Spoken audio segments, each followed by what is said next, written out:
Programang ito ay rated SPG, striktong patnubay at gabay ng magulang ang kailangan. Magtatagumpay kaya si Olga na tapusin ang ating bida o isa kina Mokang at Bubbles ang tuluyang magpapaalam dahil sa pagligtas kay Tanggol? Yan ang ating aalamin sa bidyong ito. Matinding bakbakan ang magaganap dahil sa ipinaglalaban na mag-ama na siyang si Mokang. Walang kaalam-alam ang dalawa na iisa lamang ang dahilan at ang babaeng kanilang mahal. Hanggang sa dumating na nga ang araw kung saan magkakaharap na sila.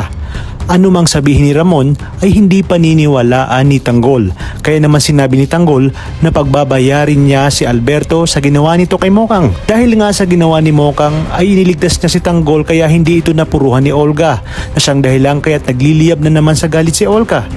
Nagagalaitin naman si Ramon sa nangyari kay Mokang at agad na inutos na sundan ang babaeng nagpaputok ng baril.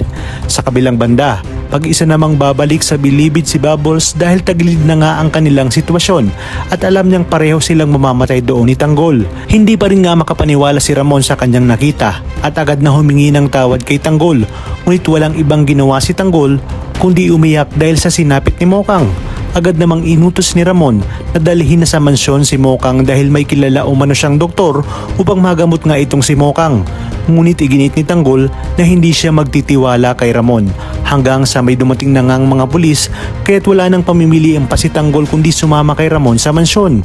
Kulong-kulong naman si Tanggol sa mga sinabi ni Ramon at may parte sa kanyang sarili na nakaramdam din siya ng lukso ng dugo kay Ramon.